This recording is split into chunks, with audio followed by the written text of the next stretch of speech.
Okay, welcome back, everyone. Shelly, are we ready to roll here? We are ready to roll. I believe there's Chéla right there for you.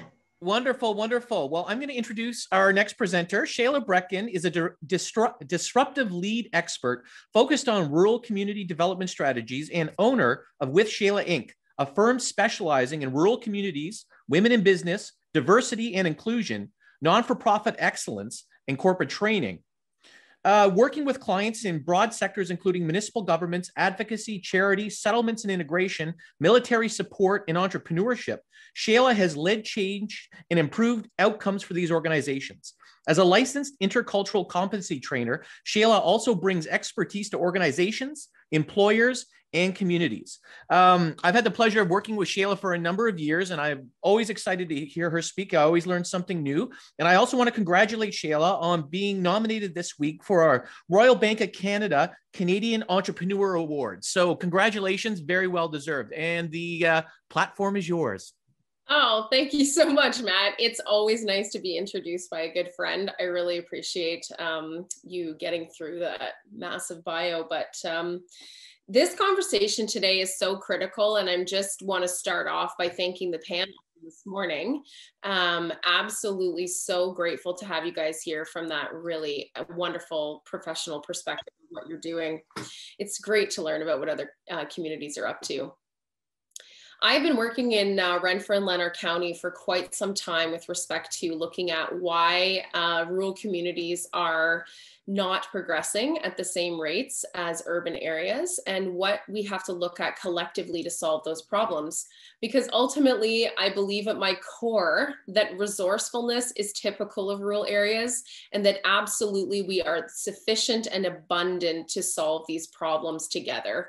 And so as much as we've been pointing to some government challenges and bottlenecks with respect to solving our problems, I know we can do this, and I know we can do it when we all lean in. So I really appreciate the panel coming to share this, but I also want to echo the fact that we have a huge group of employers and their supporters in the audience today who are clearly invested in this change. And so thank you so much for your time today. And I recognize in the pandemic, Zoom drain is a real thing, although I'm sure it's not reflective of the shareholders of Zoom's pockets, but absolutely the screen drain is a real thing. And so I just want to thank you guys for chiming in for this half day of curriculum, because really it's a stretch these days to be doing a long event like this. So I appreciate that. I would like to begin with sort of this concept where we left off last time I was talking to you guys. And one of the things that we talked about in our last session was I asked you in a workshop to put together basically moving the elements of what an employer could do, all of the options. Well, it wasn't all of the options, they can't be exhaustive, but what are the options, some of the options that an employer has to really start thinking about how to be a more welcoming workplace. And this just echoes the art topic that we were talking about before, is what is the human side of making these connections with people from an outside area coming in. And so when we did this exercise with this group of respondents, you guys told us that there was sort of 4 layers or 4 levels of activities that you felt, you know, where you could contain these options. The first one was sort of like self-help, DIY. I could probably start doing this on my own now that I have some tips and directional tools of where to look. The second category was really all about looking at what I could do with some coaching and supports and maybe a training like this. And then the third was more of like partnership. What could be done in partnership with an agency like the ones we heard from today, a training center, maybe even a consulting group, something like that, or a government program. But then the fourth category was also about looking at what we need a full carry on, right? What is so new? And I just loved Steve's comments about temporary incompetence. That was just so well put. And that's exactly how it can feel sometimes. And so we looked at helping employers and what are the items that we feel we would really love a service a government program, a service to access for free, so that we can build capacity over time to be able to move those options from full carry into more DIY and self-directed help. So this is truly the point of the Work Matters project, is to really look at how we're going to attract and recruit, but also retain. And I think in any world where we are looking at improving access to employment by underrepresented groups, asking employers to engage in change-related activities like was mentioned by Helga, and then really looking at what are the leadership capacities, the technological capacities, and also the skills that are going to be required to pull this off big picture, because it is holistic. It does require a number of actors to come together at the right place and the right time for the right thing. So what I have spent a decade or so studying and bringing forward to the rural areas that I serve was really looking at this question: what can employers do for themselves and learn so that we can start to build this collective capacity of welcoming workplaces and truly levering diversity rather than seeing difference as a barrier in business? You know, how many times I talk to employers and we talk about fit and what is fit. And, you know, this tool of skill identification that we were talking about this morning is such a beautiful way to kind of cut the fat, for lack of a better term, in the sense of how are we going to look at the true contribution of the person from a skills perspective versus basing that hire on the familiarity or likeness of the person, the name, the qualities, whether they were local or not. All of those kinds of things really matter well beyond sort of our ability to assess skill. So we have to look at those kinds of things. And when I looked back at the 10 years of research I've been doing with employers in this field, what I looked at specifically was where exactly are most of the barriers showing up for new Canadians. And so today, what I wanted to do is present you all with not only some identifications of what these barriers are, but where they can show up sometimes inside the employer recruitment experience and also inside the workplace experience. So today I am focusing quite a bit on the newcomer journey and what thematically we could kind of underpin our leadership decisions on, of where to focus in the business for change. And then later on, I'm going to talk about where that shows up in your job ads and in your interviews and this kind of thing. But the other thing I'm going to lead us to today is talking about the actual leadership decisions that will uphold the levering of diversity and really help us to question, do we need to disrupt any normals that we have already, you know, sort of been working in for a long time? Do we need to disrupt any models, systems, processes, or otherwise to be able to access that talent? And so that is a lot about the ROI on the employer side, but the way in which I have built this presentation is deeply reflective of also the worker ROI. Because I think, as I mentioned earlier this morning, the one thing that we really have learned in the pandemic is that the wellness and well-being of workers dramatically impacts productivity and also the idea of even the economy operating. So I think it's really important that we look at this two-sided. So many people have been saying this for many years, but I think now more than ever, the signal is so strong that we should not be ignoring this tsunami level wake-up call. So what I'm going to do is pop into a screen share. I have prepared a slide deck for you all. But one of the things I really like to encourage inside my presentations, and I realize that most of your cameras are off and we're probably taking a listening seat today, but if you want to chime in with a question, I actually don't discourage you unmuting and just speaking up and interrupting me. It's really important sometimes that the thought comes through. And we will also ask you to use the chat function, which is a really great tool to send me a question, which I will respond to as soon as I see it. But one of the other things that I'll open up and invite you to do is, if you have a question you'd like to pose me, that you'd prefer to ask anonymously, please just direct that privately to me in the chat. And what I do is answer that question generally without pointing to who posed it and not using any specific examples to reveal that person's identity. And so this is a safe way for you to pose questions about anything I bring forward with respect to improving our welcoming workplace status. So that being said, I'm going to proceed into my lesson, but ultimately, please participate. This is for you guys, absolutely, and I want you to have the value that you deserve. So what I'm going to deliver to you is really identifying when do leaders need to be eyes wide open with respect to their recruitment and retention of diverse people or of people in general. And then, of course, some practical ways to do it, because certainly we don't want to stay at the concept level today.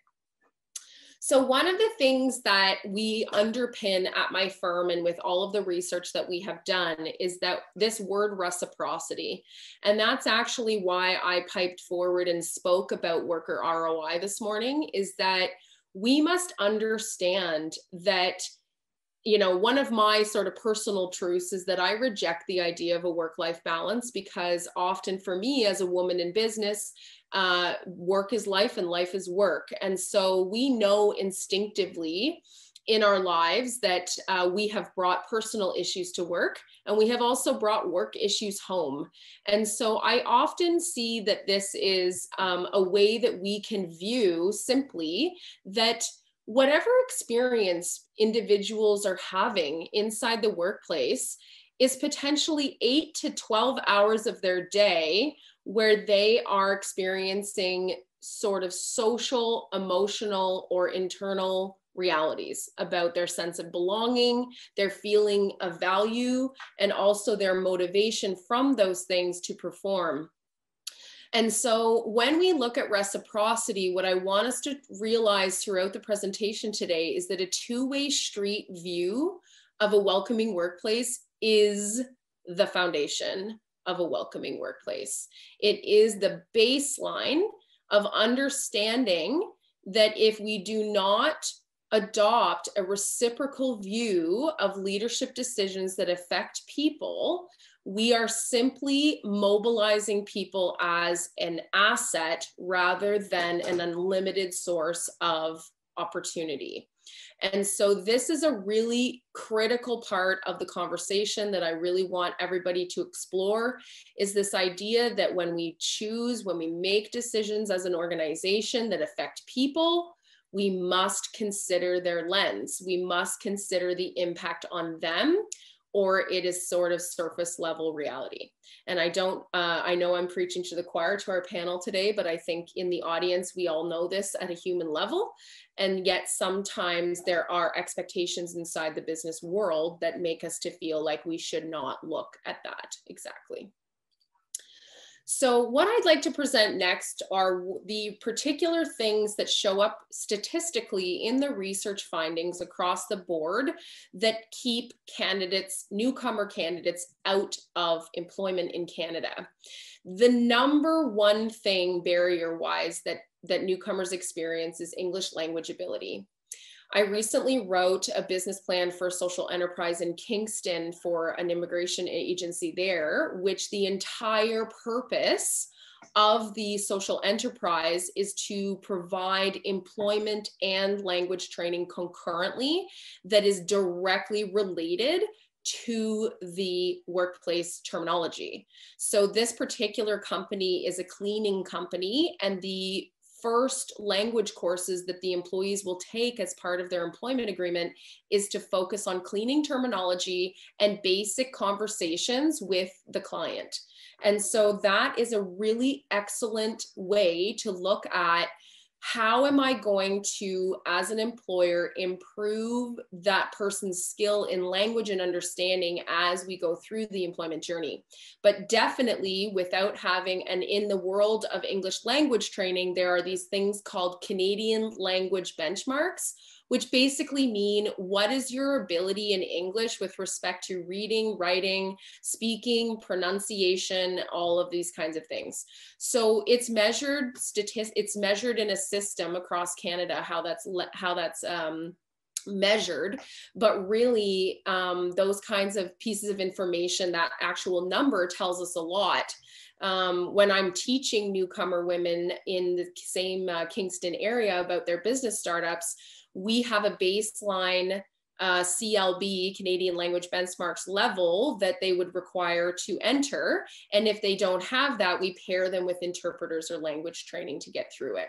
So that's accessibility, and it is the #1 barrier is language. You know, so many employers I've worked with talk about safety. Right? One of the things that we helped an employer do was access Working at Heights, which is a really neat training program about anyone working in scaffolding and anything up high where there's injury and risk, risk for injury.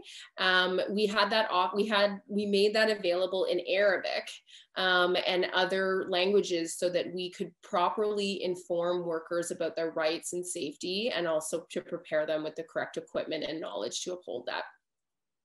The second really big barrier with respect to newcomers accessing work is Canadian workplace experience. You know, and I'll never forget the storytelling that happened when we were listening to George from the UK, from one of our summits, who was talking about his inability to find work commensurate to his skills, despite being English speaking.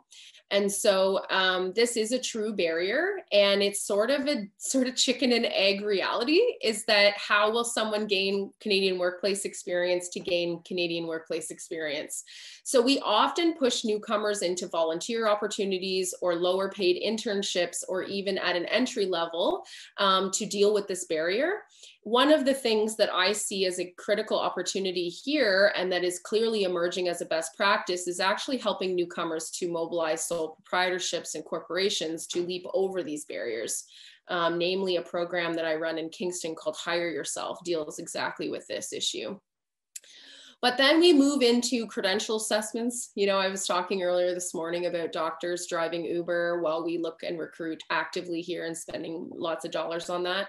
That is the reality of some of the challenges within professional sectors, and ranking university and college educations globally is no easy task. And so this is not simple. It's complex, and different industries have different requirements here. And I'm sure that the healthcare professionals in the room can attest to this. If you come from the Philippines with a nursing degree, it doesn't necessarily translate one-to-one here. And in fact, it's often a retraining situation. So that's a common up the chain for sure, but that is a big barrier that needs to be addressed across the board. But what we also see is that there's a really cool study called The Power of a Name from the GTA, where they talked about the impact of unfamiliar names in the recruiting process. This is a simple thing, but it's ranked as the 4th barrier, which is sort of the first place where bias shows up in the recruitment process inward.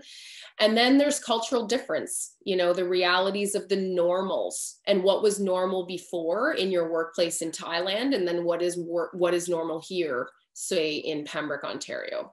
So this idea of norms and expectations management is a huge part of why employers may not see a newcomer as the right fit.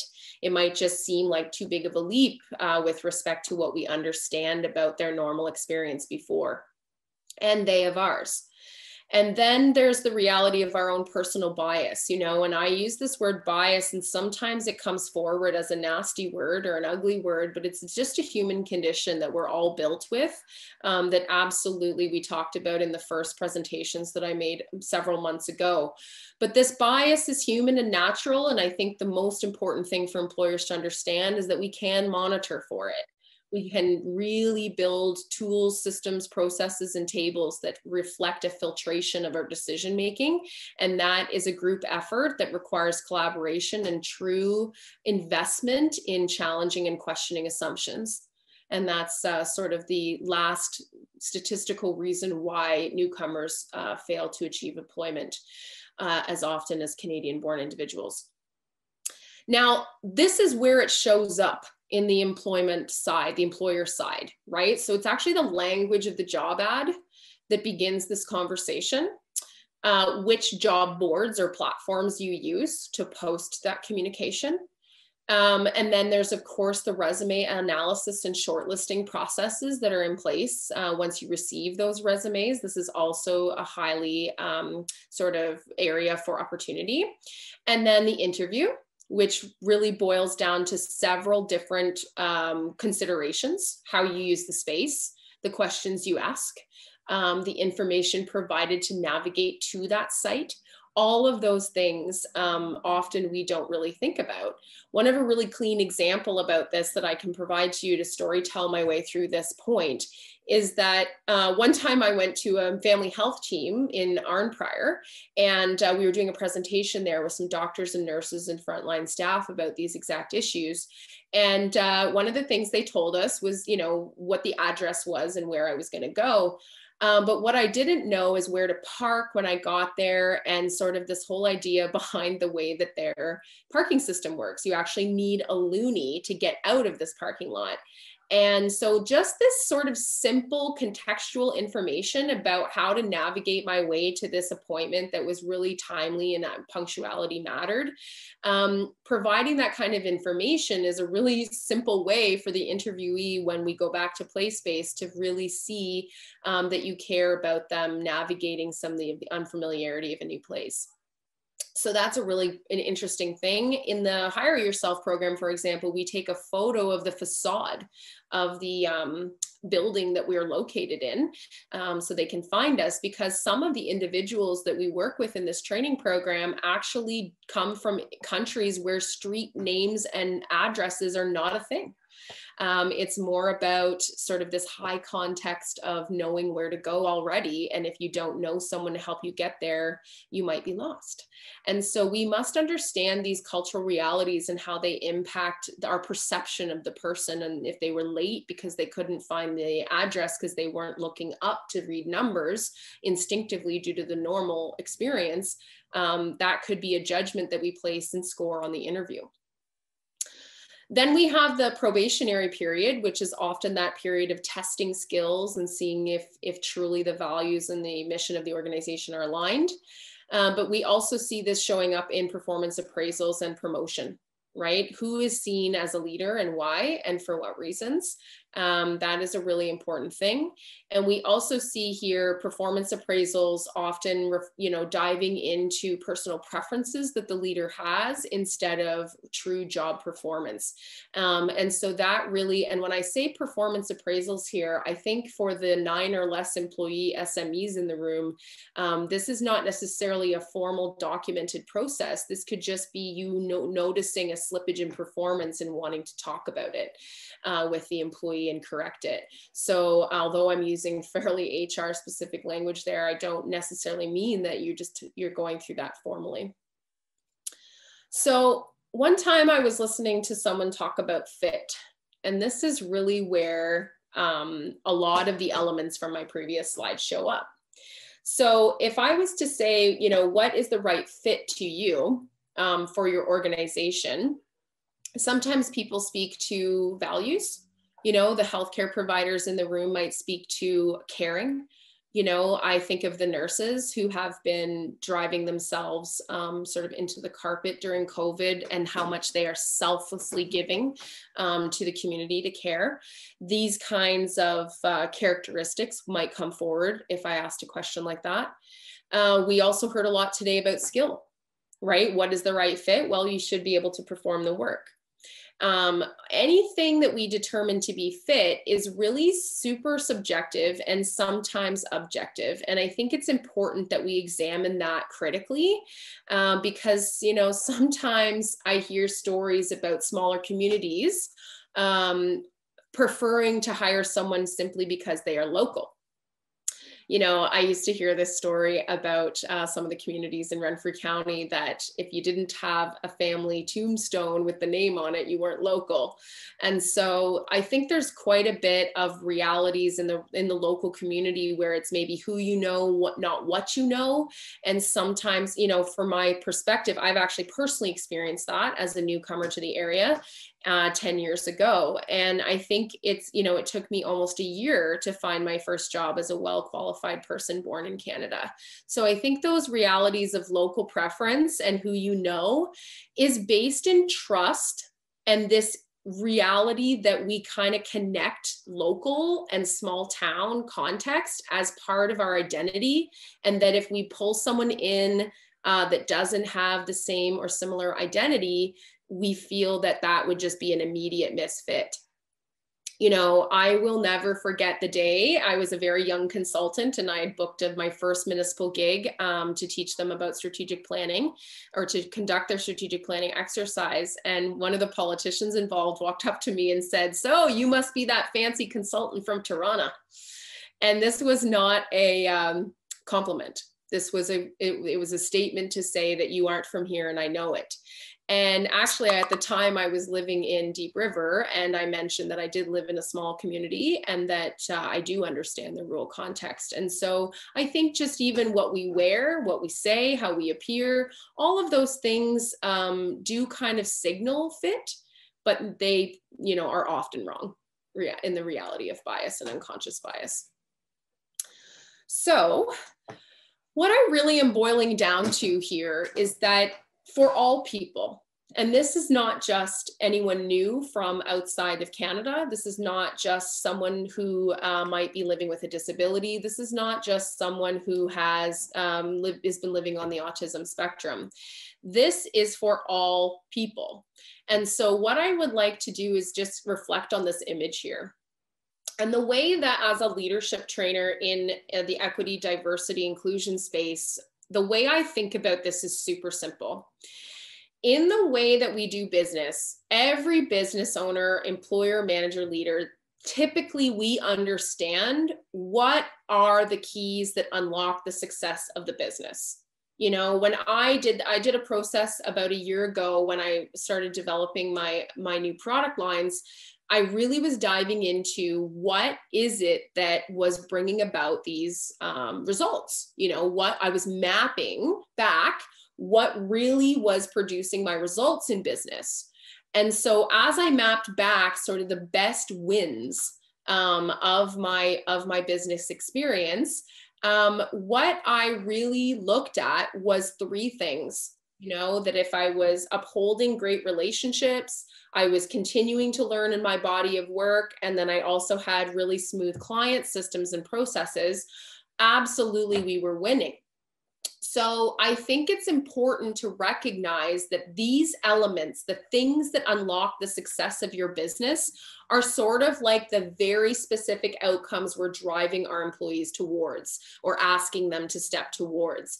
And so this outcome I see as a dot in the constellation of business operations. So the milestone, the particular standard that we are trying to achieve, this could vary across all industries.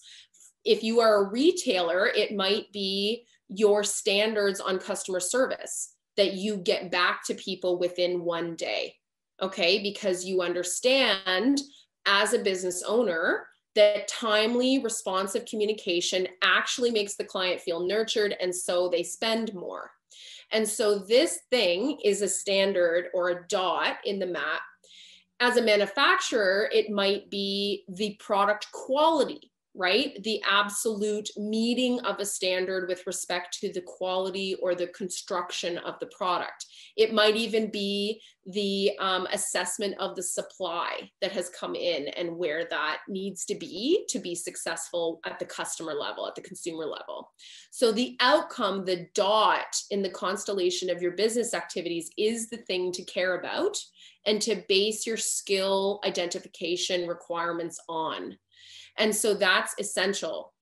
But what we must recognize is that all people of all walks of life will take all different paths, vessels, tools, approaches, and mindsets to get there. So we have to see workflow as the opportunity to lever diversity, and the outcome as the common island at which we are all trying to head towards. So, and this can be broken down into even the process of your business. So let's say I've delegated to an individual in my firm to write, to research a question about, actually we were asking a question the other day about I wanted a list of all of the rural communities in Canada under 10,000 people. Okay, so we delegated this to our summer student. And so what I would do as an employer is I would tell her what matters. Okay, so I would tell her the outcome I'm seeking is the name of the community and the population size. And I'd also like to know what date that particular capture of the census was done in. So I give the outcome, I give the directive, but what I will do is allow that person to approach the work however they choose. And that's a really interesting reality. The skill might be already there as a young student, as a researcher, to know which websites to go to and where to find statistically relevant information. That might be already a skill. That's great.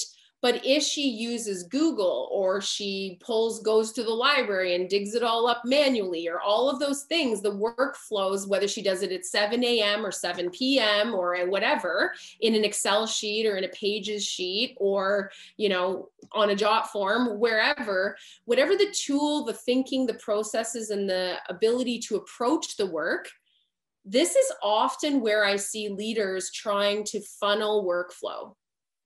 I want it done this way. And that's a really important thing if it's reflective of the standard or the outcome that unlocks the keys of the business. So what's really cool, let me give you a really clean example of this. So one of the clients that I'm working with now is the owner of a bakery. And very simply put, she has a worker in the front of house who loves to chat up the clients. Okay, like the people coming in for croissant and coffee. She's chatting them up, and sometimes the conversation gets a little personal. All right, so there is personal information being revealed. And so the employer was looking upon that situation and saying, that is inappropriate. That's too deep of an intimate dive. It's probably making my customers feel uncomfortable.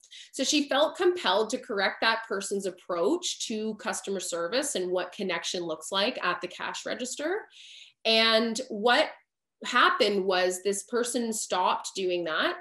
And then the regular customers stopped coming as often. And so what we learned through this experience was that the customer actually valued the vulnerability and intimacy that she was providing in their connections over time as they got to know each other in the business as customer and clerk, and that it was actually part of the valuable experience.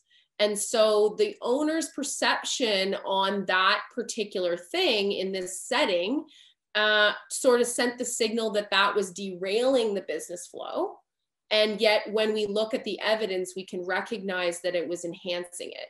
So what I'm asking here is for us to validate our corrections and our expectations as leaders, is really validate them. And when I think about the difference between a preference and something that unlocks the keys of the business, they're not always the same. They're not always the same element, and one doesn't necessarily feed the other. But we genuinely have within our bodies and minds this genuine trust and belief in this way is the only way. You know, I remember thinking about sort of the sentiments that I would hear growing up, my way or the highway. You know, how many times would I feel that as an employee? And when an employee feels that, from my own experience anyway, is that I feel caged, I feel bottled, I feel that my value, skills, and abilities must be delivered in a certain way to be seen as valuable by my employer. And when you are asking someone to assimilate to your preferences, that's how it can feel. And that's not always the case. Sometimes people are happy to learn a new way and a new process and to expand their learning. But it's when it's not valid to the experience and we're not allowing someone to do what they want to do. You know, I think about a really funny story the other day where someone told me that they were corrected on how to peel an egg. And I thought, okay, what is the point of peeling an egg is to get it in your mouth without any shells. So long as that occurs, I think we're doing pretty good. So I think it's really important as leaders, employers, decision makers for us to recognize even in ourselves that we have a workflow preference. We have a time of day when we are most alive. We have a sort of a preference on how we think about work. You know, when I reflect on myself, one of the things that I joke with about Shelley, who's hosting this event today, is I am a just-in-time arriver. I piped in today at 8:27 in the morning for an 8:30 start. And in some cases, I've been told by employers that that is late to an event. And so is that late? Maybe to some people, but did it affect the outcome of me being able to participate in the event? No. So I think it's really important to reflect and validate our processes and preferences based on the outcome of the business rather than our own individual view or bias of what should be done. So that leaves me with the reality that we have to look at that, right? What really matters to getting the job done, and how do we critically think about this as an employer? What really matters? So I've spoken quite a bit about validating expectations. And so this is what it truly means, okay? So the first thing that I recommend that you do is that you look and question the performance or structure of the current role as described. Okay, so when you are going to look at, say, hiring or replacing someone or bringing someone in for a new position, you're hiring, okay? What I want you to do first is take a look at the job. Okay, take a look at the job, take a look at the job duties, take a look at the job description, and take a look at who was filling it before and what they were actually doing. And so when we analyze and dive into this sort of document, maybe it isn't even a document. If you're a small employer, sometimes we hire people with a general title like a customer service agent or retail, you know, front of house. It's just assumed what your job is, right? We teach you how to fold sweaters and hang things and sell jeans and process transactions. Okay, so when you look at it, that's how I want you to examine it. What does the job description say? What are they actually doing? And what part of their role contributes to the keys that unlock the business, the success of the business? So sometimes what I experience, and the reason why this is the first bullet on the process here, is because sometimes I see employers just sort of pulling out from their files a Word document or a PDF of a job description that they've been using since 1997. And that's absolutely okay if it's still relevant. But what we must do is question it and look at it. And so that's a really important first step, is to actually question, is the job description and what I need from the role actually valid and relevant today? And so this is a really important activity to baseline and create a foundation of validation. This is where we must begin. Validate the role and what needs to be done to unlock the keys of the success of the business, and what are we advertising that we need? Okay, how are we communicating that, and is it clear? I think there's something to be said about normalized language in job advertisements. You know, one of my favorite little side hobbies is to go and Google and find job ads from elsewhere that are really funny and interestingly put. I remember seeing a job ad for a job title that said client wrangler. And it was more about coordinating and bringing people together, the client groups, and managing all their busy lives. And I thought that's a really interesting way to attract a younger person or someone fun, who absolutely loves the idea of having a fun job title where really it's about dealing with volunteer management, you know, which was what the skill and the outcome they were looking for. So the second thing is that we really, like, back to my point about knowing what unlocks the success of your business. I think when I work with employers, especially if they're founders, they genuinely know what makes the business successful at an instinctive level, an intuitive level. They get it. They've been working inside it and they've felt it moment after moment after moment, what works and what doesn't. And often it's trial by error. But what we must do is kind of map, what are these keys that are unlocking the success? You know, we did a little survey, a little market survey in one of my courses the other day, where I asked all of the students to come up with sort of a set of reviews about a business similar to the one they are thinking of opening or one that they prefer. And what they did was they dove into different internet reviews about the business. And most of these were sort of commercial settings. But one of the interesting ones that came forward was about Farm Boy, which is sort of like a Whole Foods grocer in more urban areas. But what she learned, she read about 25 different reviews. And what she learned about the 5-star reviews, the ones that were people clearly Farm Boy well drinkers, they were all talking about 3 things. Only 3 things: fresh, the freshness of what Farm Boy brings in, okay? The variety of fresh things. So they could get halal, they could get vegan, they could get Chinese vegetables, they could get cucumbers, but they also talked about the friendly employees, you know, the people that are helpful and supportive, helping them to navigate the store and find out what they need and find physically what they need. And so when we started the exercise, I had the students look at what they thought were the keys to the success of Farm Boy. And one of the women had been in there recently and she was like, well, it's actually the displays.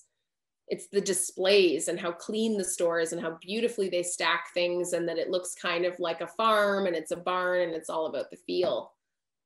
That was never mentioned in all of the 30 5-star reviews that were examined. Okay. So what the point of my story is that if we aren't looking critically at what unlocks the keys to the success of the business, we are going to have a hard time validating what kinds of work is most important to focus on. You know, one of the principles that I operate from in my business and across my leadership practice is the Pareto Principle. And the Pareto Principle is commonly known as the 80-20 rule, or the rule of 80-20. There's a book written about it as well. And this is ancient sort of economic principle that means that 80% of your results come from 20% of your input. So to kind of pull a natural example of that is sort of like when you grow, say, beans. If you plant 10 bean plants, 80% of the pods are going to come from 2 of those plants. So this is an economic law. It's also a bit of a natural law.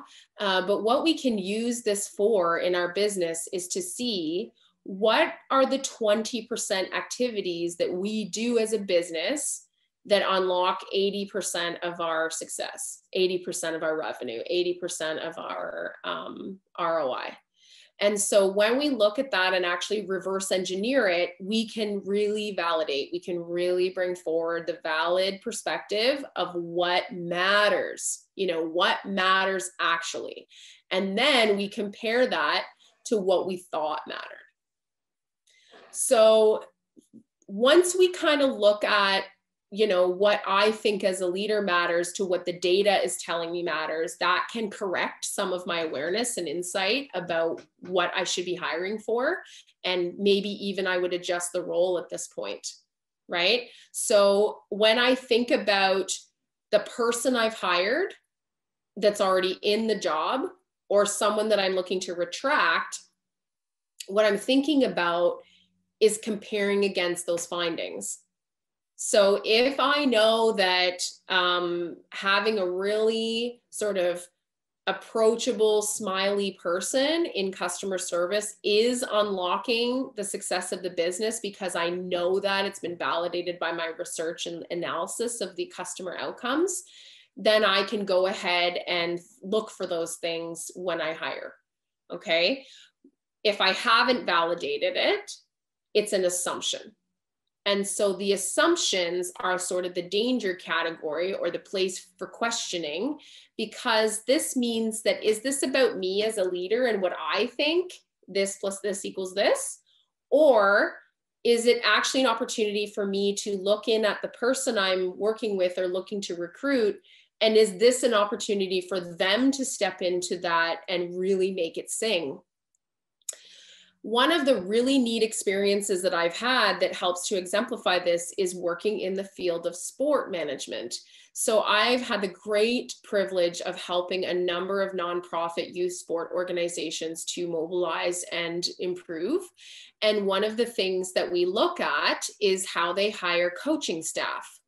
Because in the world of sport, if any of you have ever been involved in sport, or even had the chance to, help your kids through the journey of sport, the coach matters a lot, who the coach is and their philosophy of approach.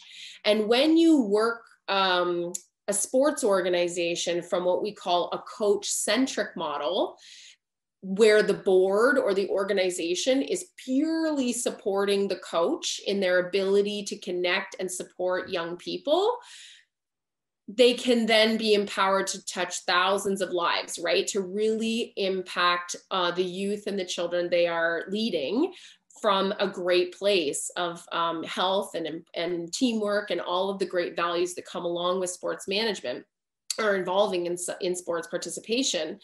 So when we ask them what matters about a coach job description, then, what really matters?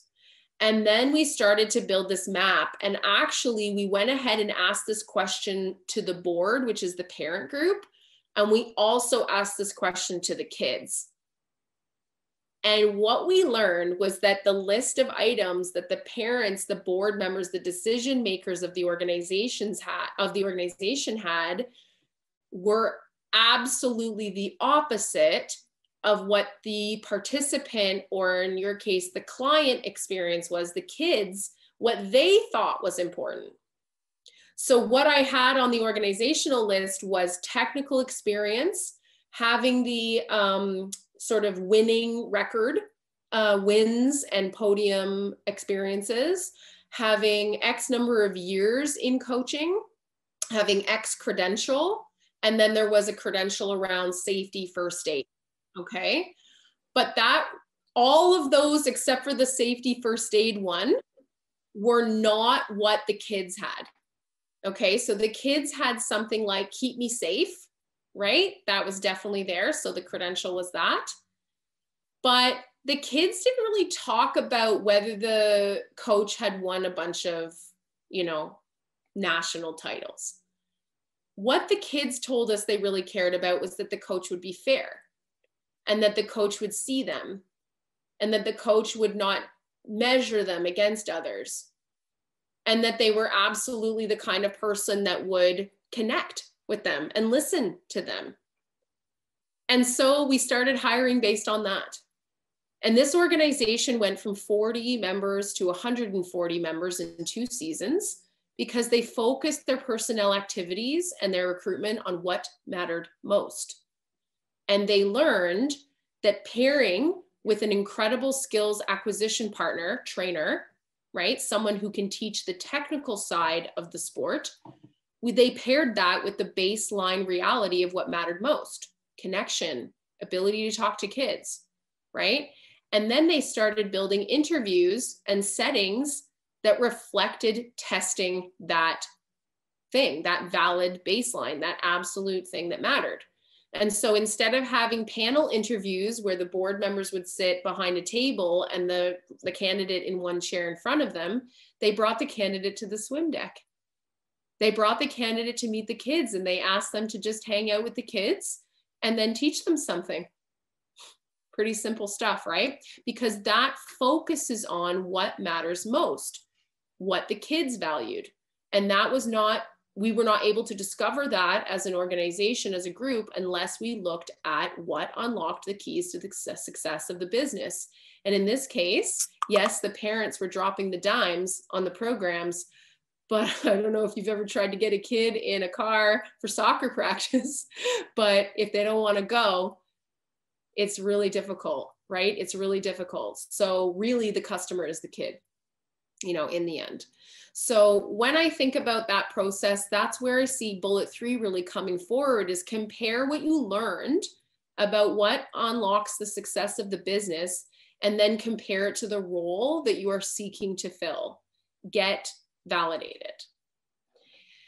Then we have to really, really look at which elements inside our 20% that we have now identified are preferences and which ones are standards and outcomes. Okay. And so this is really looking at rationalizing the business model. Matt, I'm sure you remember this, but when we did that manufacturing consortium 5 years ago, one of the interesting things that we learned in that room was that there were a number of manufacturers who were having difficulty filling the 12-hour shifts. People were just ghosting them after a couple of days of work. And then we learned about a manufacturer in another area who was not experiencing this. And this is because they went through a similar process of validating the business model and the operations. And what they decided to do was stop fighting the ghosting, and they changed their 2 12-hour shifts into 3 8-hour shifts. And they spent a year mobilizing inside the business strategically to financially be able to make that move, to adjust their processes, and to make that work instead of fighting the preferences of the new workers they were hoping to access, which really reflected that 12-hour shifts were not exciting sort of, you know, exciting realities for them to take part in. So it's sort of like looking at the root cause of the issue. And sometimes this is a scary analysis to get into, but what we must recognize is that if the business model is no longer relevant, or a portion of it is obsolete, that it's our role as the employer to identify that. And often the pain points we're experiencing might be a signal to look, right? To deeply look. And, you know, I think we had a conversation earlier this morning about sort of the government and looking at what is the challenge, what is the reality, and it might be the whole model, right? The way that we're approaching this and the norms around it. So that's a really tough question to put on this slide, but this is actually where I have seen in the organizations I work with the most impact and the biggest ROI. Was actually when they flipped the script on how they do business to accommodate or leap over the barriers that they are facing in one major category. You know, a clean example of this that's not personnel related is that one of the organizations I was working with couldn't get their suppliers to deliver high quality, so they decided to mobilize their own manufacturing. So this is a really like classic example of sort of escapism of dealing with barriers, but we also have an opportunity to look at our personnel and how the systems around our businesses are either upholding the new workforce and what we're facing in the workforce, or are we trying to live in the conditions of an older, the previous workforce conditions we were existing in, and just trying to make it fit there, right? And are we as leaders stepping forward and looking, okay, this is the new workforce environment, this is the new pool of candidates, these are their characteristics, how am I going to do my part to meet them in the middle? And to really start looking at attracting based on those characteristics rather than seeing them as the barrier themselves. And this is really just down here. I've just belabored that point, but really the point that I'm trying to make here is that the goal of this exercise is actually to know what are the dots and what are the lines of the constellation of your business operations.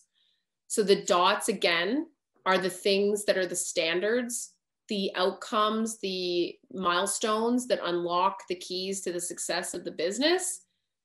And the lines are the ways that the paths that workers take to produce that. And so when we can really dive into seeing those lines as our opportunity to lever diversity in different ways of thinking and doing, that's where we're going to be able to get that true human experience and accessing that talent. Okay. So I'm going to ask you to be highly selective about your dots. And, you know, I recognize that this is not an easy task that I have put in front of you necessarily. It does require a lot of self-thinking and critical analysis. But what I want to do is just tell a really clean story about how this shows up in some of the conversations that I have, so that you can practically see how to navigate this.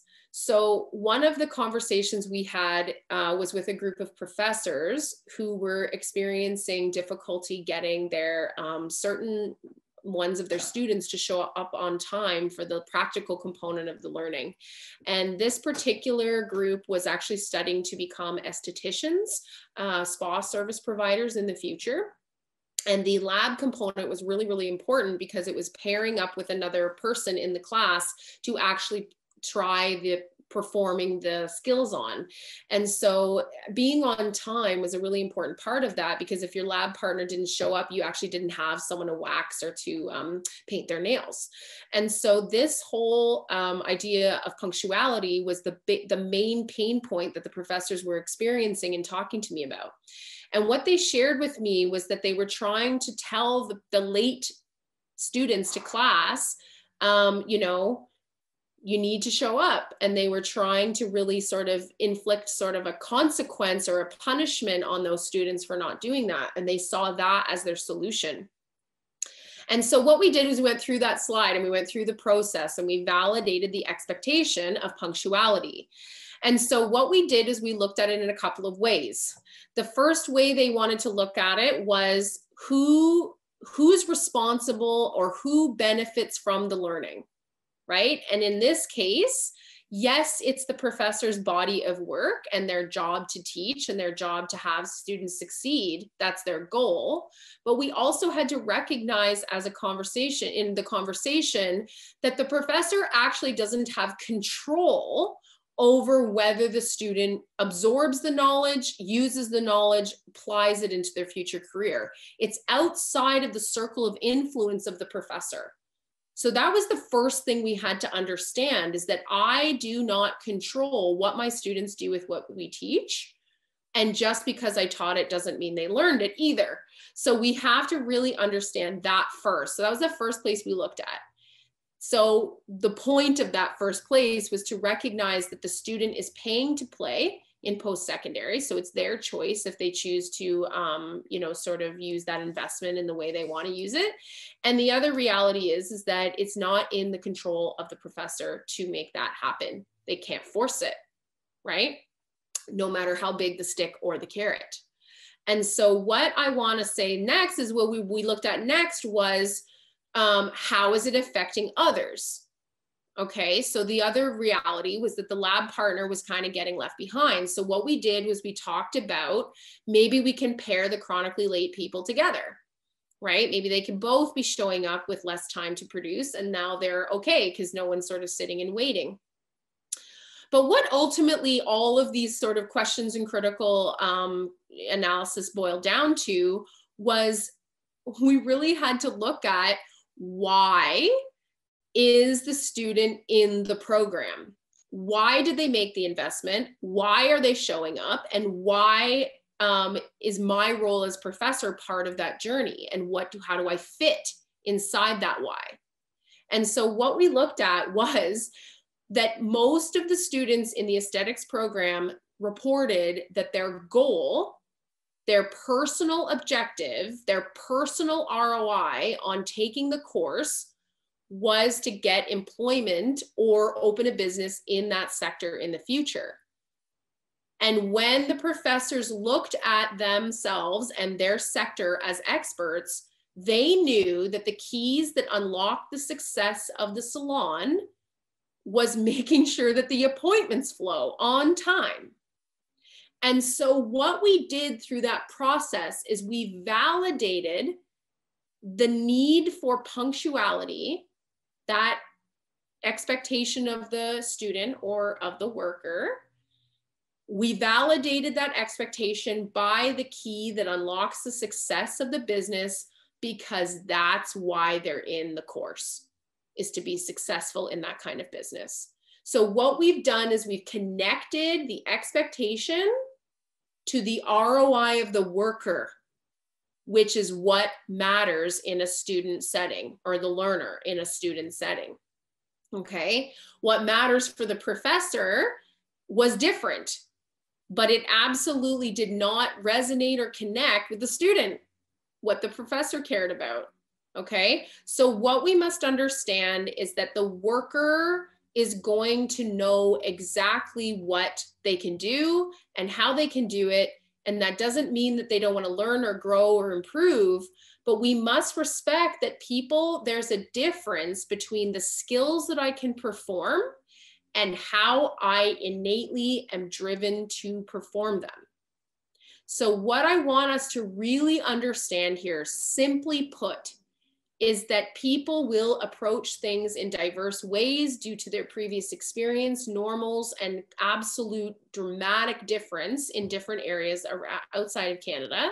They're going to have embedded, ingrained normals as per their environment and the kind of management they had and the kind of processes they were involved in. But they will also have inner drivers, inner human qualities that if we do not allow them to naturally operate in as much as possible by the validation of the business, they'll feel caged. And this can start by, like, the research shows that when individuals feel caged to contribute, not felt like they are validated and important based on the way they look at something, if they're asked to assimilate to a process that it doesn't really matter what process, it just feels like devaluation. It feels like a gap. It feels like a distance. And so what the big challenge is for leaders is to recognize our preference bias about the way work is done, the way that we expect it to be done, and what we do to measure those expectations. So we have to analyze that. We have to critically think, what am I looking at? What do I think I see versus what's actually happening? And so that really boils right down to the job ad, okay? And this is the first point of communication for you and that worker, okay? So these are kind of the tips and things that I see on a regular basis that I tend to focus on in my audits, okay? So the first thing is that I often see job ads where at the very bottom, it says, we are an equal opportunity employer. If you are an equal opportunity employer and you value diverse hires, go ahead and put that at the top. Okay, go ahead and speak your values loud.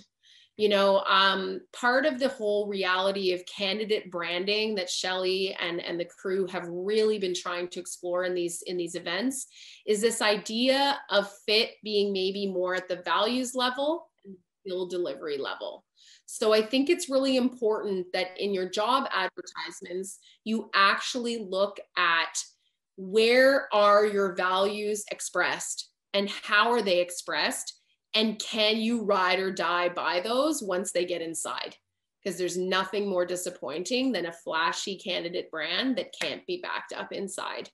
Okay, if your organization is going to talk about equal opportunity employer, I hope that you can walk the talk, right? So that's the whole idea of making sure that your values of equity, diversity, inclusion, and knowing how to manage diverse people is front and center, okay? Talk about that specifically at the top of your job ad, not in the fine print at the bottom, okay?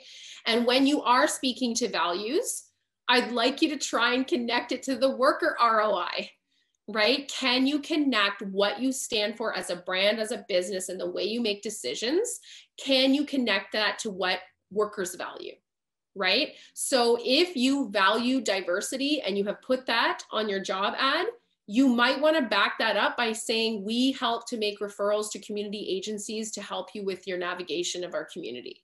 We know about English language classes and where they're running.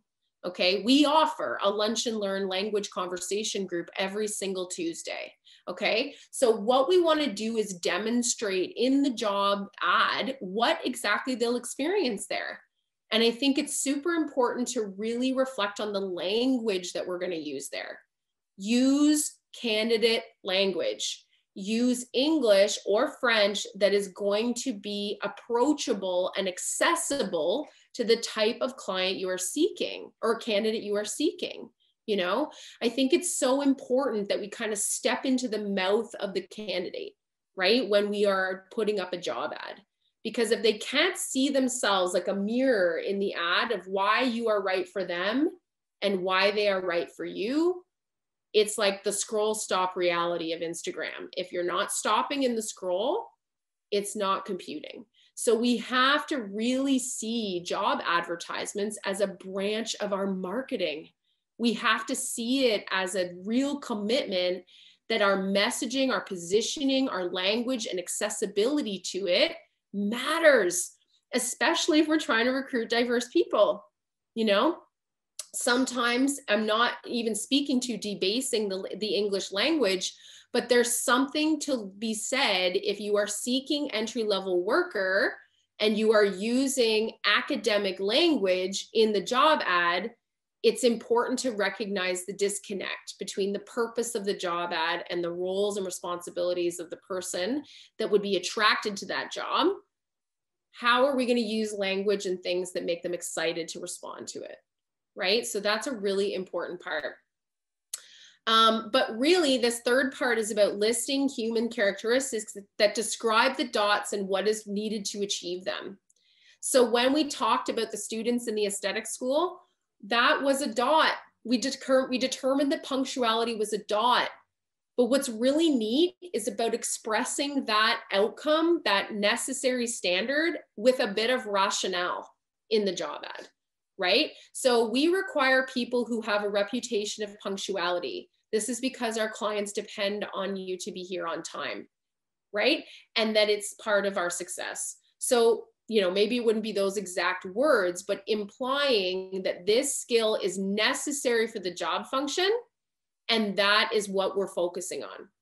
You know, one of my favorite things that we see, I don't know, 90% of the time in the job ads we work through is this education or equivalent experience. The fundamental reality of both of those things is that a credential might be very specific in some industries, but very vague in others. So having a nursing degree is super specific. If you've passed a nursing degree, you have a base competency as determined by our education ministry that you can do the job. But what a 4-year geography or humanities degree says is that that person has completed 4 years of studies. Doesn't necessarily mean, you know, one specific exact skill can be performed, except for completing X number of courses successfully. I remember employers talking to me about that they just put that up there to demonstrate that someone could go through something difficult for a period of time. I said, welcome to life, right? So that's normal. Most people can do that. The other reality is that we look at experience. And one of the funny sayings that one of my mentors taught me early on in my life was, is your 20 years experience the first year repeated 20 times, or is it a progression and evolution professionally? And so it's important that we talk to, what does experience mean?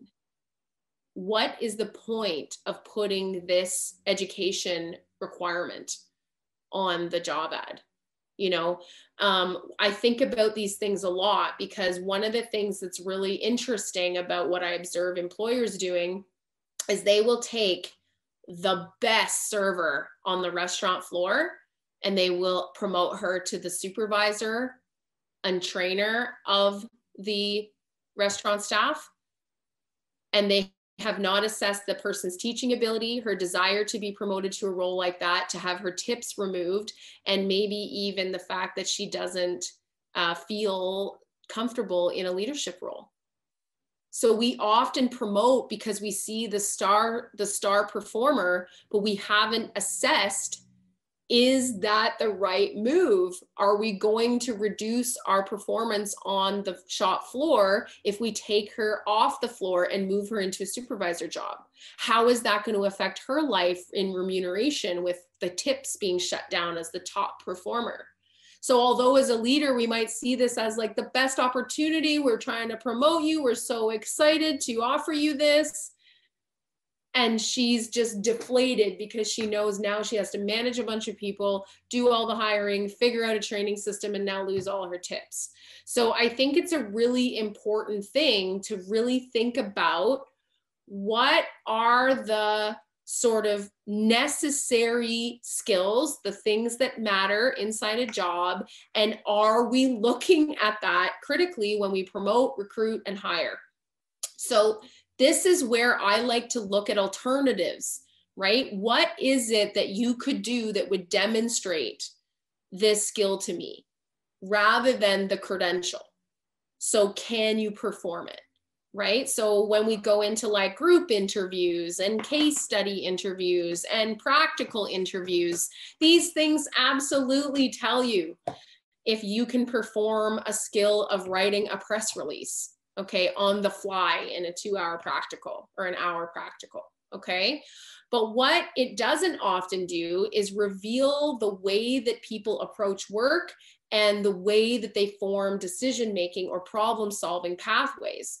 So what I often do, one of my favorite experiences was about this group interview. And really that was like a group interview where we had the group of candidates work with the staff, the existing staff, on sort of like it was like a survival game. And it wasn't about where they got to at the end of the survival game. It was about how they made decisions. What did they prioritize? Did they speak up? Did they stay quiet? Did they just mic drop and bomb everybody with an amazing point at the end of the decision? You know, what happened, right? So that particular piece is really revealing. And this role was all about problem solving and decision-making ability. And so we did something that would reveal that process of that person in a tight sort of little simulation. Okay. And really this, you know, one of the most important things about what I experience is what I said off the top, is that employers say one thing in their advertisements and branding, and then they do something different inside, you know? So I really do want to make note that having an audit process, an exit interview process, a performance appraisal about how workers see their leaders through sort of a third party or arm's length sort of channel.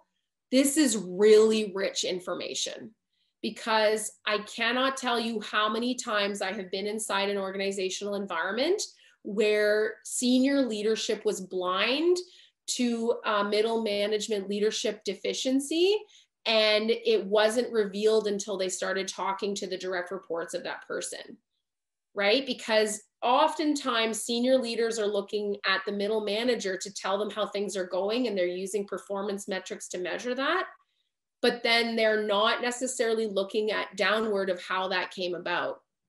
You know, how did that actually produce?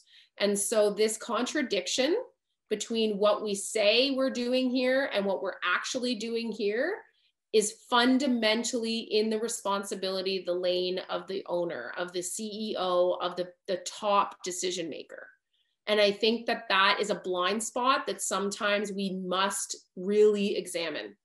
We have to stop and pause.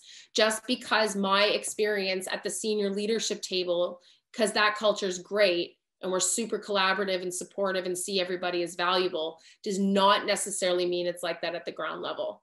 My favorite way to look at this, if you want to explore this and see it in a fun way, an approachable way for the first time, is check out the show Undercover Boss.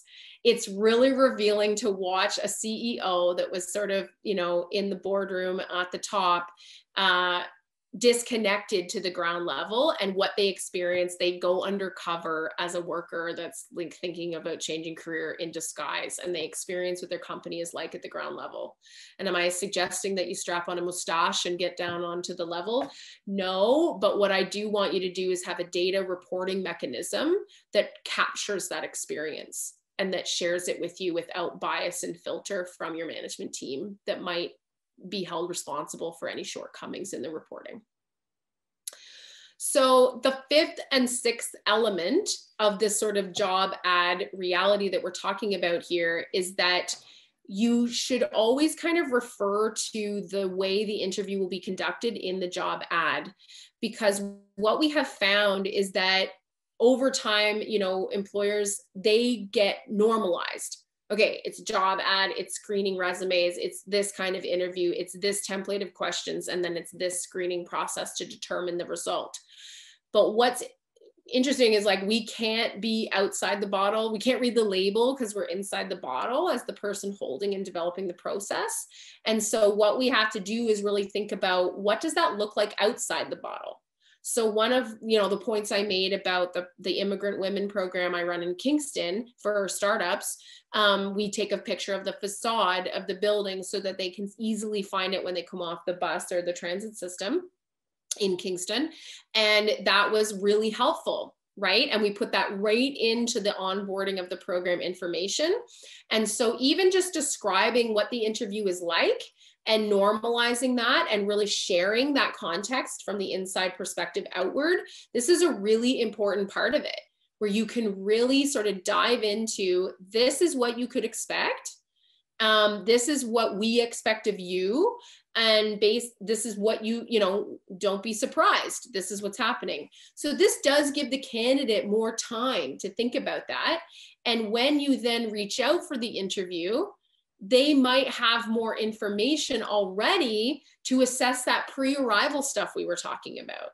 You know, maybe they have questions for you about the interview. You know, if it was a group interview the first time they ever went to one, maybe that person would have questions about what to expect there and what does that look like, so I could be prepared. Especially when it's something new and innovative, when the candidate market has been also trained and normalized on what to expect, especially with the Canadian-born working population. But one of the really cool pieces at the end of this grid here is about communication and feedback. You know, gosh, the evidence shows us really strongly that newcomers report that they really want to know what separated them from the winning candidate and them if they didn't get selected. You know, I have been called and emailed so many times, I can't tell you, from candidates I've interviewed who are seeking feedback. They're seeking feedback about why I missed the mark. And one of the most important things about this particular piece of communication is that when I form my response, I actually can start questioning my own assumptions in that exact moment, right? What was it that differentiated? And can I actually write that down and send that to that person, honestly? You know, that's the first checkpoint for me. And so when I start thinking and forming my sort of response without revealing any confidential information about the other candidates, when I start thinking about that, it helps me. But the way in which it helps the newcomer is that if they are experiencing barriers to employment, they're on a continuous improvement, self-reflective cycle as well. And so we do have a chance to assist and share the privilege of our insider information about what Canadian employers, or particularly we, were looking for. We have the chance to share that wholeheartedly and holistically with the candidate who took the time to try out. And so that is a really neat reciprocal way to bring forward help when maybe the newcomer isn't the fit at the end of the day, due to after you've validated everything and gone through this kind of more robust process. this really can help to change the game for the newcomers so that the next interview, the next application they make could be just that one notch cleaner so that they can really dive in there. But let me say that one of my favorite opportunities inside this final box here is that you also can ask, what can we do better about the processes of hiring and recruiting someone? And I think this question, I have experienced some cases where the candidate's not willing to go there because they want to be considered in the future and they don't want to say anything negative. But what I have experienced is that when they do, it is very meaningful. It is very meaningful. In fact, the photo idea was brought forward by an exit interview, an exit interview, where I actually polled the people who did not get the job, what their experience was like. And I also polled the person who did. I just expect that that's going to be filtered a little bit because now I'm their new boss. So this is a really cool feature, is this communication and feedback opportunity. You know, newcomers, they really don't want to be ghosted by someone that they interviewed with, and they would love to learn from that experience. This is what our research shows. And I know that's a broad brushstroke, but that's exactly what our evidence is saying. So all of that being said, we have a number of practical ways that we can dive into improving our leadership capacity to receive and lever diverse workers, and that this does not have to begin with your first newcomer hire. I encourage you all to think about what are the ways now that I can look at the job ad, start the process, go down the slides. You know, we'll make sure that you guys have access to these through Shelley's hosting platforms, but really that whole idea of questioning, validating, critical thinking about what am I seeking and am I setting myself up for success to find that and lever that talent for the ROI, both of me and of the worker. So I am going to leave that there. I have left just roughly 10 minutes for any questions, but I'd love to hear any comments, questions, even if you disagree with anything. I love to have really critical conversations. So please chime in. I actually have a question for you. Great, Go figure. Yeah, well, I mean, I'm super interested in the work that you're doing, especially with small businesses, entrepreneurs, you know, in a very challenging time. What kinds of changes are you seeing in small businesses that are embracing these more progressive challenges? And do you have like one success story in particular that stands out in your mind? Oh, for sure. Oh my gosh, there are so many champions and success stories, I must say. One of the, you know, I think one of the coolest stories that I learned about was I did an attraction recruitment strategy in the Quinte region.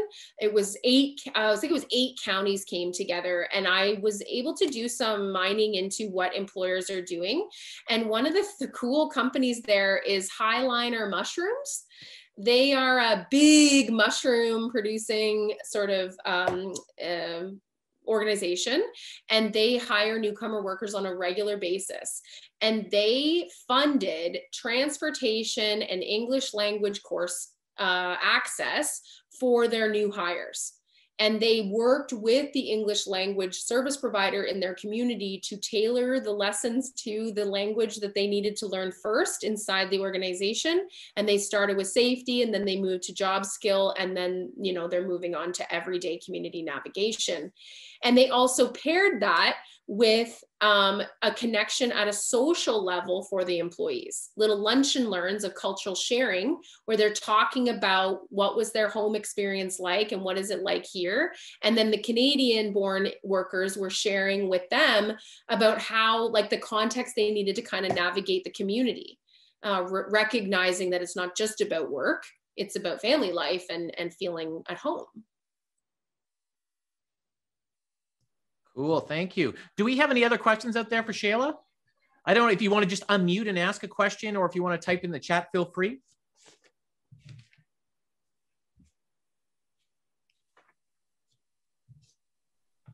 Hi, I don't have a question, but Chéla, I loved your talk. we've been having a lot of trouble. We're based in Ottawa, the south end of Ottawa, and we've been having a lot of trouble getting a diverse workforce to respond to our job ads. And I actually just pinged my boss and I sent him your information and I said, we need help. I found help. So I think we'll be reaching out to you, because it's one thing for us to sit back and say we want a more diverse workforce, but we need to get them in the door. And that's right now our biggest barrier. So hopefully I'll be in touch. Oh, wow. Thank you for that. I mean, I will help absolutely how I can. I think it's so great that you're able to see that, right? And just recognize it, and like going to the pain point and saying like, you know, do we have the capacity to solve this problem, or are we band-aiding it? And thank you for courageously stepping forward and saying that, because I think sometimes that's what's needed, is just to recognize like, you know what, I don't have all the answers, and that's okay, because what I said at the top end is what I truly believe, is that we have collectively the resources we need. It's just about coming out and sharing it. So I'm so glad you did. And I hope that compels and inspires others to be courageous and forthcoming with that. I love this idea of inclusive language and attraction on the job ad. But I definitely can help you guys to really develop relationships, because one of the key things, and I'm going to go on here for just a minute, but I think one of the key things we learned in the data for the Community Settlement Initiative, which I will share the final report with Shelley for inclusion in my slides here. But and it's really simply put, we kind of built like a really approachable report, not like the classic federal ones I write. But what we really learned was that pairing a job opportunity with an open arm from a current worker inside the organization, and doing more of a personal connection at an employment agency, directly developing relationships with our incredible partners here in Employment Ontario, because they know the candidates. They know the candidates on the personal level. And if they can get to know you as an employee or employer on a personal level, the matching becomes more organic and a bit more like meaningful on the social emotional level. And that for us has been what the data says is the nice pairing, sort of like your wine and your cheese, right? You gotta think about a little bit of both. Well, wine and cheese is always a good idea. Well, maybe in 24 minutes. Exactly. Excellent. Thank you so much, Helga. And are there any more questions for Chéla? Well, terrific, Chéla. That was awesome. I really enjoyed all of the practical tips and advice. And I think really one of my biggest takeaways is, you know, employers really have to walk their talk today in terms of they want to retain and attract the kind of workforce, you know, that they need to sustain them moving forward. I think that's critical, because I think we all know that work-life balance and working for companies that really mirror your own values is a very high priority today. So thank you so much for that. So is it okay if I do some closing remarks, Matt? Of course, take it away. Thank you. Thank you for saying that, because I think walk the talk is exactly what we're, you know, speaking to here. But I also recognize that not all of us can walk yet, and that's okay. And that's the point of events like this, is that at one point in my career as an employer, I was crawling or barely like rolling around with respect to the competencies and capabilities to do this stuff. So please, you know, don't let judgment or fear or the lack of capacity be the thing that separates you from exploring and learning. You know, I love Steve, I'm going to steal and borrow this at forever, is temporary incompetence, right? So let it be temporary. And really look at it. And one of the ways that you can do this, especially if you are near to Ottawa or close, you know, you have the opportunity, is to work with this incredible organization that I've been connected with for more than 10 years. It's called Hire Immigrants Ottawa. And literally that is their URL, hireimmigrantsOttawa.ca. And Kelly McGahey is here on the call today. And it's so great. I mean, 10 years later to see you killing it. But I think it's really important for us to mobilize some of the government programs that are accessible to us You know, the local immigration partnership in Ottawa is an excellent network to be part of if you're in the region. There's also obviously the Work Matters project in addition to that, and my groups in Renfrew County, specifically through the Upper Ottawa Valley Chamber of Commerce that I'm the president of now and directing some of these solutions to. But what I want to really end this on, guys, is that we may not, as rural areas, have the density, the population density to support sort of a collective, you know, amplification of our voice in one town. But we do when we gather. We do when we gather. And so what's the importance of regional projects like this coming from a rural perspective is that we are the local intelligence. We are the people living and breathing these realities on the ground level every day. And from my experience, I feel misunderstood and definitely underrepresented in the choices of how things run around our province and our country. And so what we must do is absolutely address that rural areas are underrepresented, okay? And that is the realness. I remember listening to an economic development presentation from the guys in Guelph where they were talking about how 16% of the population of Canada lives in a rural area and 18% of our GDP comes from that area. So I think it's really important to recognize the powerhouse realities inside rural areas, and that when we gather at events like this and we collect inside white paper, advocacy, research, answering surveys, and really building that data set and screaming it into the world and helping people to see and understand our experiences, when we come together and collaborate on that, everyone, it's a loudspeaker effect. It's an amplification, and it becomes a voice that is not ignorable. So what we're experiencing right now with respect to the Wi-Fi investment calls, as parents experience lack of access to education in the rural areas due to this, that's an example of collective voice impact. And so I'm calling you to action, right? I really want you to think about what is your role in the collective advocacy of solving these problems from a system perspective, as well as what I've coached you on today about your individual perspective. So thank you so much for the floor, and Matt for your wonderful moderation today. And of course to the Work Matters Project and the Ontario and federal governments for supporting the work that we do. So thank you to the audience and all of your great questions. Thank you.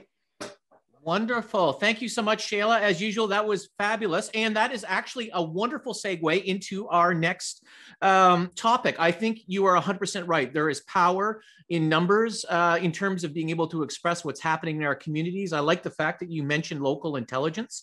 I mean, data is great, but the world moves much faster than we're able to, than the data is able to be collected today. So I think, local intelligence, being able to articulate what's going in our communities, how we can work together to help solve these issues, and what resources and supports are required, and we can push that on up. And so, we are getting what we need.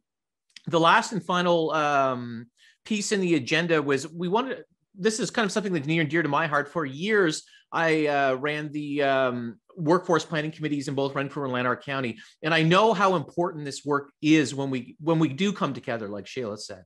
And I think there's an amazing opportunity as a way of not only ending today's presentation, but keeping this work moving forward. And that's coming together and forming an employer advisory group that actually could start getting together, deciding what needs to happen at the community level, what's going on, and so we are able to amplify our voices. And so really this part of this, and I know Chéla has some ideas on this as well, because we've been talking about this an awful lot over the course of the last probably decade, but certainly in the course of the last couple of months, as our communities have been challenged like they've never been challenged before. The time to come together and really be working together and make sure that we have a cohesive message is out. I see Shelley popping into the frame here. Do you have something that you want to add? Yeah, and I with looking at this workforce development employer consortium, we're not just talking about employers. We want to hear from employers. We want them to be able to really share what's going on and what strategies we need to have. But we need our community partners as well. We need economic development. We need Employment Ontario. We need all the people who are involved in helping employers and job seekers in the Lanark River areas, because it's the way that we're going to amplify our voice and make sure that we're developing strategies that actually work for our rural areas. So that's the call to action. It's to call people not just as employers, but community partners as well, so that we can have a fulsome and kind of break down some of the silos that exist, right? That's one of the things that I think Work Matters has attempted to do over the last year. And we're fortunate enough that we're going to have another year to continue doing that, because we've been funded to look at some other areas. So I'd really like to kind of open it up to the floor to talk about, who might be willing to, become part of this advisory board, and, how should it be formed, and those kinds of things. Like, it's so wide open, right? There's no structure that says it has to be this way or that way. It's like, what does the community need to drive these community solutions? That's my 2 cents. Terrific. Well, you know what? I'm going to volunteer right out of the gate. I think as a small business owner living within the region, I am 100% interested in participating, on this committee and this board, if you guys will take me, and because I really do see the value in it. And I'm not sure, Chéla, if you have anything you want to add to this discussion, but. Oh, Matt, you'll see me there 110. I am so drinking from the well of getting this done. I think we can do it. And I think that's what's so frustrating. Maybe some of the players in the room can resonate with this, is that we do a lot of talking, we do a lot of pointing at the problems, and what I strongly feel is that the right actors are in play now that are true executors, like innovative, hit the ground, go and try something and refine it from there, which I feel is much more entrepreneurial approach than maybe we've taken in the past to planning solutions. Let's stop having discussions and take action. So if I can say 2 things, is that I'm going to promise 2 things here today out loud in a recording in a public setting, is that yes, I will join that group and I will influence from whatever side I can contribute to. And I will also learn and invest. But the second promise I'm going to make is that we're going to create action. I don't do anything for the sake of chatting about it. We actually have a thing in our firm that at the 3rd time you complain about something, you have to come forward with a solution. There's no complaints past 3 rounds. So Matt, you and I have been doing this for 10 years together, and we've made a lot of headway and a lot of progression, but imagine what we can do, everybody, if we get all of you really intelligent, super relevant drivers, leaders helping to build this momentum, right? I want to see this like a social movement. Like, let's get out there and create the change that our communities need to survive. Like, literally, it comes down to what we're experiencing in small towns is the lifestyle of choice for me and my family. And I don't want this to go away. I have never felt limited by my postal code, and nor do I want you to. So that's what I'm calling you to action for. I've made 2 promises. I would love to see who's ready to match me. Let's do this. Let's go together, rise together. It's the only way. Excellent. And I mean, one of the things too, it's please feel free to reach out to Shelley after this, because I think, obviously Chéla and I are committed to doing this, and we're going to move this work forward, but reach out to Shelley or reach out to us, and we will start pulling it together. So, I mean, if there isn't anything else, oh, there we go. Of course, Ottawa counts. I mean, Ottawa is part of the Ottawa Valley. And so, we're all in it together, to quote the great Sam Roberts, Canadian rock and roll legend. And, to find solutions that are going to benefit our communities and regions, and our workforces and our economies are interconnected like never before, and so that's why it's critical that, you know, we all play a role in this. And I think the future is very bright, you know, for business owners and partners working and living in Renfrew and Lanark. And well, thanks for saying that, Matt. And thank you for your comment, Helga, because yes, we all matter. We're all important actors in this system. You know, it's so neat what you're saying there, because what it means is that, yes, the relationships with Ottawa-based candidates matters deeply. The relationship with Ottawa-based employers matters to our region. And it also matters because we have collectively, there's knowledge in Ottawa that we need here, and there's knowledge here that Ottawa needs as well. So I think that's a really neat way to sort of think about the collaboration.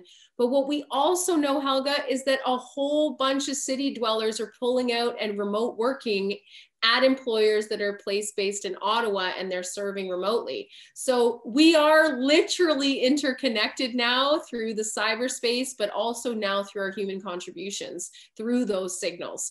So yes, Ottawa super counts, but we must recognize that we each have different needs and realities that we have to look at and contextualize together, and how to bridge it. So thank you for that comment, Helga. Bingo, bingo. Excellent. So if there's not any more comments, maybe I'll go ahead and thank our presenters. Thank you so much for your expertise, your time, your energy, your enthusiasm. This was wonderful. Thank you for all the participants for taking your time to partake in this important workshop. Thank you to the Work Matters team. Shelley, I know how much time and energy this takes.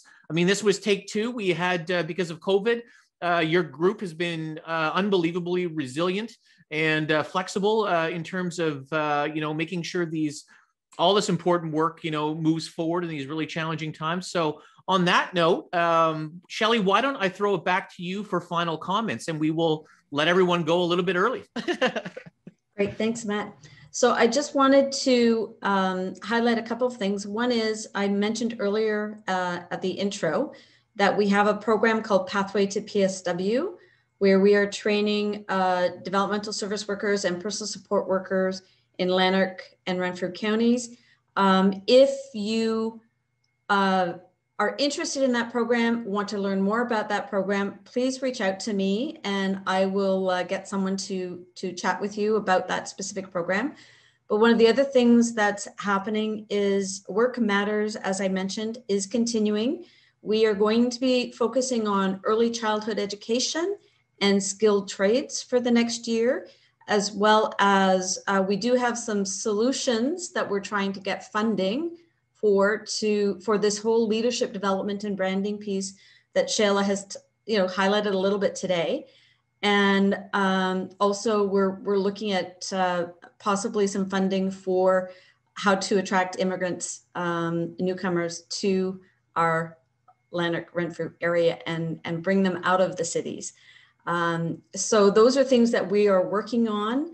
And as everybody knows, there are systems that we have to navigate to get that funding. So we're working on that right now.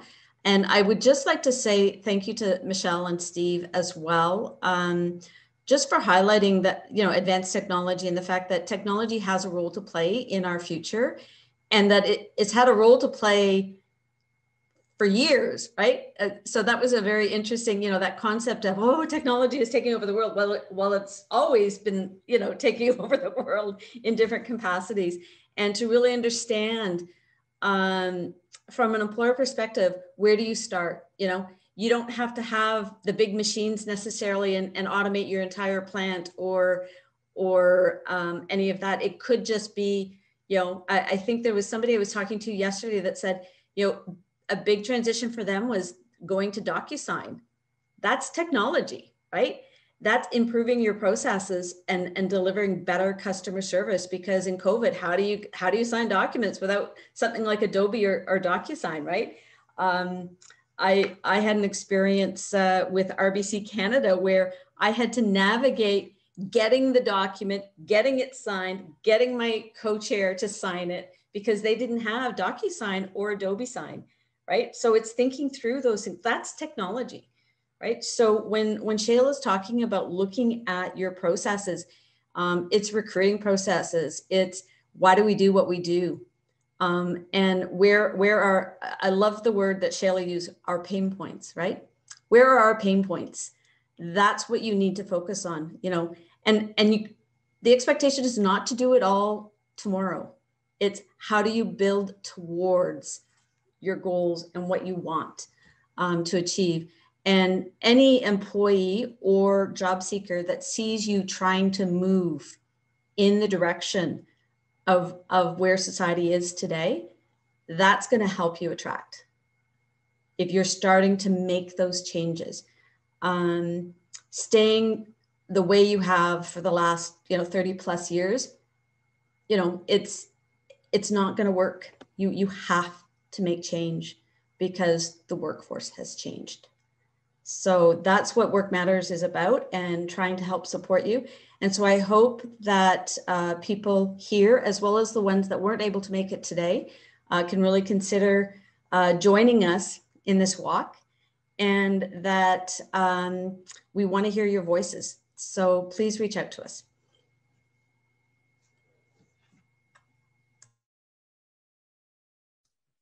So I guess that's it. That's all. That's everything. Everybody, thank you so much. Thank you. Be safe, be well, and until next time, take care. Thank you. Everyone. Thanks. Thank you.